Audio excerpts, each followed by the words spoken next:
کعب الاحبار کعب رضی اللہ عنہ عبداللہ ابن عباس رضی اللہ عنہ تو پیرو فرمائل حلیت الاولیاء کی امام ابو نعیم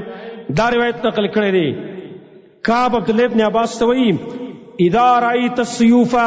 قد عریت کلچ تتوری وین چا کولاو کلیشی بربند کلیشی والدماء قد حریقت او وین توی کلیشی فعلم ان اللہ ان امر اللہ قد زیع فی الارض پدی پوش چید اللہ حکم ضائع کلیشو پس مکہ کی نفنتقم اللہ من بعضهم لبعض اللہ انتقام اخری دبازن پارا وَإِذَا رَأَيْتَ قطر السماء قد منع او کل چتر باران ساس کی وین چا منکلیشو فعلم ان الزکاة قد منعت پدی پوش چی زکاة خلق پریخی دے نیدے اور کڑے فمنع اللہ ما عنده اللہ اغت سمانک چکم دا اللہ سر ورسر دی وَإِذَا رَأَيْتَ الْوَبَاءَ قد فشا او کل چی وبائی مرض بیا منی عام مرض چکم را روان دے وبائی مرضونا کرونا دا بلے دام شہرے فعلم ان الزنا قد فشا پدی پوش چی زنا ہم شوید زکا وبائی مرض عام شویدے وبائی مرض بنام کی کہ دا زناگانو دائی بازارون پارسے کی گرم قسما باللہ دا سی ورستے چی زنا پکی نکی گی دا سی کلے نشتے چی زنا پکی نکی گی دے قوم ستلوڑ لیدا دے قوم دا اللہ صاحب تلوڑ لیدا دا اللہ صاحب تبے احسان ٹنگ کئیوے دا اللہ صاحب تسان بے ٹنگ کئی کم قسم صاحب پتا سبحان را ولی بیا غیرت خو ختم شوے دے اسلام خو ختم شوے دے چې د مسلمانانو په وطن کې د دیندار په علاقو کې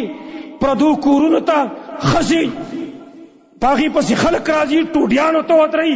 برای راست هغې ته ورنوځي ګنټه دوه ګنټې هلته تېروي هېڅوک په ایکشن نه اخلي هېچا کې غیرت نه راځي باران به په تا باندې څه وشي او دارنګې وباګانې به څه دفه شي زما ورونو د الله صاحب نه چیرې چې وګورئ دا ترې ګور الله رب العالمین کلم غصه شي بیا خلکو نه انتقام اخلي الله رب العالمین فرمایي فلما آسفونا انتقمنا منهم الله وی کله چې خلکو منګه غصه کړو منګه دې انتقام واغسته منګه نمونې دې عبرت وګرځولې مثالونه وګرځول د رستنو خلکو لپاره چې کلم قوم داسې کار شروع کړي الله غصه کیږي بیا زمارلو منګ به کبي خبره بیان کو خلکو ته د کمی خبر بیان بکو خلکو ته دا نوجوانان د اصلاح په کم طریقه باندې کیږي دا نوجوانان به کله زیل راځي دای خو بل کار نشته ای خو دغه گیمونه ته مخه شوې ده یا فحاشي او ریانې ته مخه شوې ده ټول شپورس لګیای د پردو تور سر سره رابطي د پردو تور سر څخه خبره اترې کول یا غ گیمونه کول چې پای کې د الله د شاعر داغي هتک داغي بیزتی کېدلی شي یا به چرته ګنده فلمونه ګوري بربند فلمونه به ګوري او بله خبره پوه شوه شرم موږ له پکار دی شرم د پاکستان خلکو له شرم پکار دی تاسو په ګوګل کې سرچ کړئ په نیټ باندې سرچ کړئ په ټوله دنیا کې په ټاپ 10 کې کم ملک بربند فلمونه ډېر ګوري پاکستان په اول نمبر باندې دی سرچ کې ورشه په ګوګل کې سرچ کې که زه دروغ یم راشي اوس درته وښیم دلته اول نمبر پاکستان دی چې په ټوله دنیا کې بربند فلمونه دي خلکو ګوري شرم پکار دی موږ لره موږ لا ځان ته مسلمانان ویو د اسلام نوم اخلو موږ څومره چې مدارس سیوا دي څومره چې بیانات په پاکستان کې ډېر کېږي څومره دیندار طبقه ډېره زیاته ده دلته اخو نه په ټاپ 10 کې په ټولو کې اول نمبر پاکستان په بربند فلمونو کې مخکې راځي چې د نوجوانان بربند فلمونه ګوري ما پرون دا وکتل زه حیران شوم عقل زما کار پرېښودو چې موږ پاکستان د اسلام قلعه ګڼو پاکستان د اسلام مرکز بن ګڼو او دې خلک دومره مخکې لاړ ګوره روسي پرېښی دی امریکا روسته پرېښې ده برطانیه روسته پرېښې ده حتی چې انډیا چې د هغې آمدن د هغې معیشت هم د دې ډم چورۍ نه دی دا کاری نه دی ګلو کاری نه دی د بربند توپ نه دی لیکن انډیا په 4 یا په 5 نمبر باندې دی ګورئ انډیا په 4 یا په 5 نمبر باندې ده پاکستان په اول نمبر باندې دا څوک ګوري هندوان دلته نه اوسېږي، سیکان دلته نه اوسېږي، اکثریت ته دیونه دی ټیک ته لږ په اوسېږي چرته، لیکن هغه خو په وړو کې چې مال کې حیثیت دی دقونه حیثیت دی د هغې. دلته دا مسلمانان چې ځان ته وایي مسلمانان دیوې ګوري،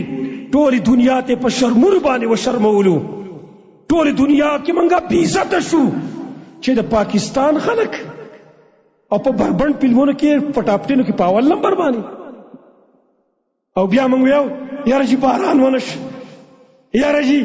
واه بارانه فلان راغی چې دا وبان راځي.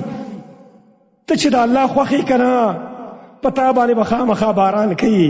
خو ته د الله خوښ نه، الله خفه کړی منګه ځکه یې رانه باران منع کړی دی، ځکه رابلې وباګانې م راولي. که چېرته موږ د الله وی او الله زموږ وی او الله موږ د الله خوښ وی، موږ د الله خوښ وی او د الله زموږ سمینه وی، دوست له عذاب نه ورکوي، دوست له تکلیف نه ورکوي، خو الله زموږ نه خفه شوی دی، موږ د هغه سره دشمني شروع کړې ده، بغاوت هم شروع کړی دی، شپه ورځ دغه مخالفت ته موږ بړې والي دي. کم کار چې الله منع کوي موږ قصدن آمدنې کوو، کم کار چې راته الله وایي وکوي قصدن آمدنې نه کوو. روز په روز بیا نوي عذابونه هم دغه شان ته راځي، روز په روز به دغه شان نوي فتنې هم راځي، فسادونه به عام کېږي. زما ورونه رایښ شئ، اے نوجوانانو دا په کوم طرف تاسو روانې وئ؟